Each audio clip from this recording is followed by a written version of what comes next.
Pas de panique, dossier OVNI.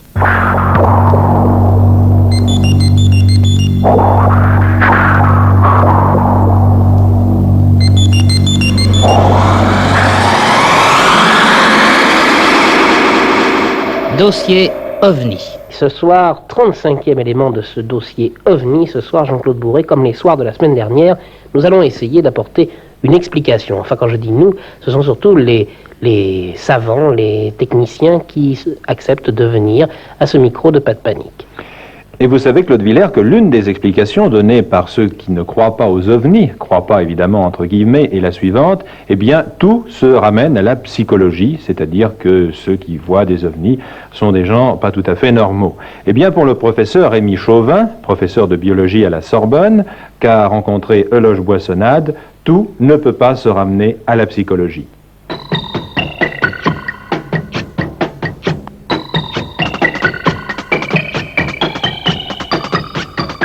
Les gens qui prétendent qu'il s'agit uniquement de témoignages de personnes qui ne sont pas tout à fait dans un équilibre mental satisfaisant n'ont pas consulté le dossier, ne savent pas de quoi ils parlent. Et ils ignorent en particulier un phénomène qui est extrêmement connu des personnes compétentes, qui est d'une part l'existence de très nombreuses photographies et puis aussi l'existence des traces au sol.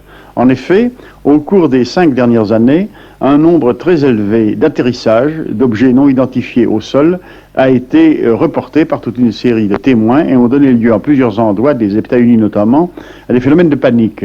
Alors bien entendu, et comme vous le savez, ces personnes qui vont se plaindre au poste de police le plus proche, généralement ils sont dans un état d'effroi considérable, n'est-ce pas, et on dépêche les policiers pour voir ce qu'il en est. Or, un très grand nombre de ces traces ont une existence matérielle. Généralement, le sol est comme calciné et porte des trous, comme si un objet très lourd, appuyé sur quelques pieds pointus, s'était posé là. Je ne vous cite pas d'exemple, ils sont innombrables, encore une fois. De ces traces, on ne peut à peu près rien conclure, sauf qu'elles sont de très grand diamètre, plusieurs dizaines de mètres quelquefois, n'est-ce pas, et qu'elles ne correspondent pas à un engin terrestre identifié dans l'état actuel de nos connaissances, très certainement pas, n'est-ce pas. Alors, ces faits précis, l'existence de photos, l'existence de traces, les dépositions de témoins qui sont honorablement connus et qui ont une compétence scientifique, dont plusieurs sont des astronomes. Ces faits ne peuvent pas être niés. Il est tout à fait déraisonnable de dire qu'il n'y a rien derrière le phénomène appelé OVNI. C'est faire preuve d'un sectarisme non scientifique.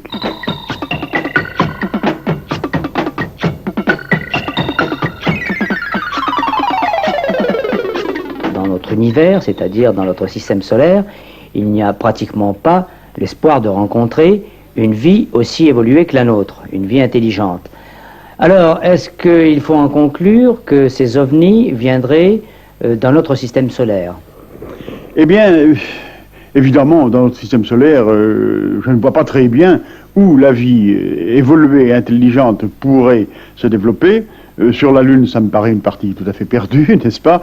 Sur Mars, il reste tout de même encore une inconnue. Enfin, disons qu'il reste une faible chance. Alors, évidemment, si la vie, si des engins venaient nous visiter, je considère, quant à moi, comme hautement improbable qu'ils viennent du système solaire. Mais sont-ce des engins, n'est-ce pas? Sont-ce des engins? On a parlé de projection télépathique, je n'en sais absolument rien, on peut parler de n'importe quoi dans l'état actuel de nos connaissances, n'est-ce pas? Je crois quand même que l'hypothèse vers laquelle je tendrai, pour ma part, de préférence, ce serait tout de même des engins venus d'ailleurs. Mais alors, ce qui est très fâcheux, c'est qu'ils viennent obligatoirement d'ailleurs que de notre système solaire. C'est-à-dire qu'ils viennent de la galaxie. Et ça, c'est extrêmement difficile à avaler. Mais alors, attention, très difficile à avaler dans l'état actuel de la science, n'est-ce pas? Écoutez, il y a une vérité qu'il faut rappeler sans se lasser. La science, telle que nous la connaissons, est une création tout à fait récente de l'esprit humain. Écoutez, il y a 100 ans, où était la physique? Et il y a 2 siècles, elle n'était pas très avancée, vous en conviendrez. Hein. Je pense que Galilée serait bien étonné si on le menait devant un réacteur nucléaire, n'est-ce pas? Bon, donc la science est très récente. Et elle est en voie d'évolution rapide, c'est ce que personne ne nie. Bon, mais alors il y a des conséquences. C'est que la science de maintenant, la science 1974, soulèvera sans doute quelques sourires parmi les hommes de science de l'an 2000. Cela, tout le monde en convient. Tout le monde en convient, en théorie, mais personne en pratique. Alors, il ne faut pas dire, il est impossible que des navires interstellaires, si navires interstellaires il y a, viennent nous visiter à cause des équations d'Einstein ou de je ne sais quoi. Dans l'état actuel des choses, et étant donné ce que nous savons de la physique, c'est tout à fait impossible. Je répète, dans l'état actuel des choses, que diable. Alors réservons les possibilités ou l'impossibilité pour une physique plus évoluée que la nôtre.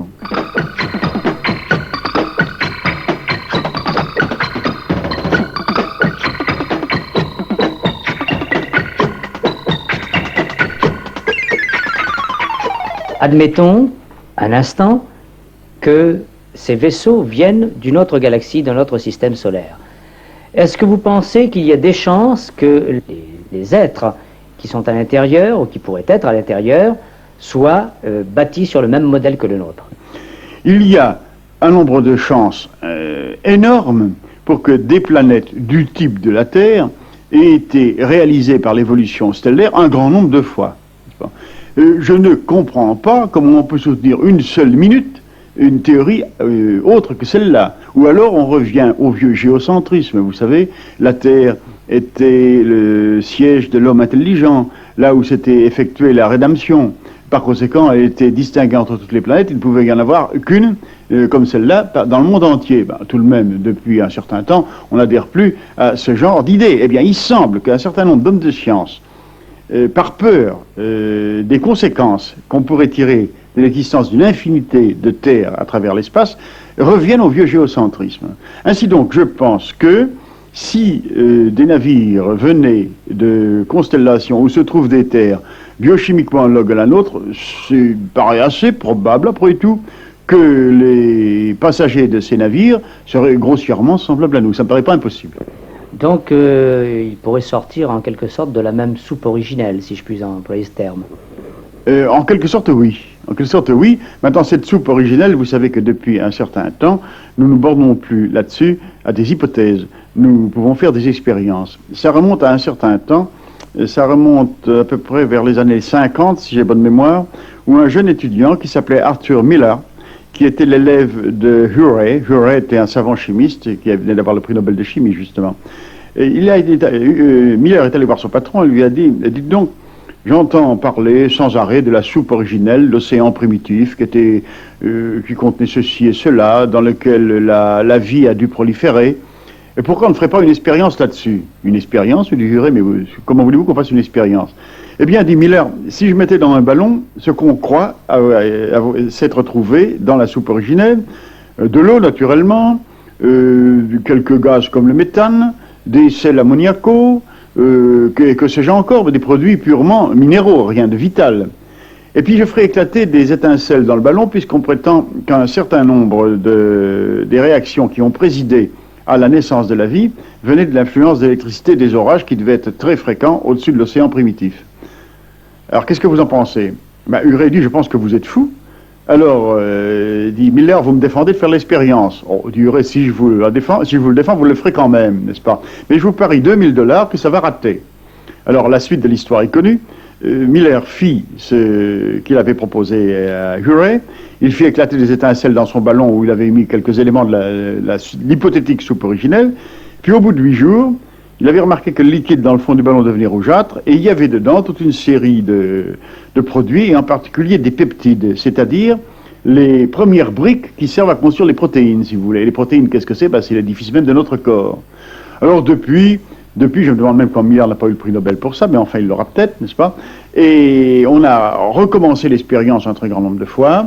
Il y a maintenant des congrès entiers qui sont consacrés à la biogénèse, comme on dit, c'est-à-dire à l'amélioration du dispositif de Miller.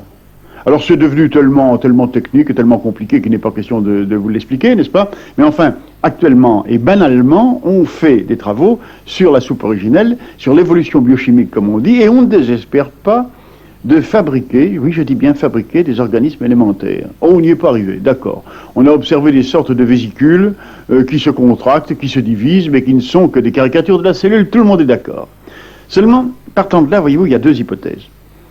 Ou bien on n'y arrive pas. On n'arrive pas à synthétiser la vie. Personnellement, ça ne m'étonnerait pas tellement. Et on conclura qu'elle a dû se produire que dans des circonstances tout à fait particulières, et il faudra attendre que la science soit plus avancée pour le faire. Ou bien on arrivera un jour à la synthétiser. C'est pas tout à fait impossible parce que les progrès dans la direction de la biogenèse vont très vite actuellement. Alors, ça, à mon avis, ce serait une hypothèse extrêmement excitante. Ça montrerait, comme le voulait déjà Teilhard de Chardin, que la matière, c'est une sorte d'immense machine, aveugle et sourde bien entendu, mais qui n'est là que pour fabriquer la vie. Si on démontrait que la vie naît obligatoirement lorsque la matière se trouve dans tel ou tel état particulier, ça serait tout à fait étonnant. La vie serait donc probablement un phénomène très répandu dans la galaxie, voyez-vous. C'est pourquoi des expériences que nous faisons sur la Terre actuellement pourraient peut-être nous donner des probabilités ou des difficultés ou des improbabilités, au contraire, dans le sens du développement de la vie en dehors de la Terre.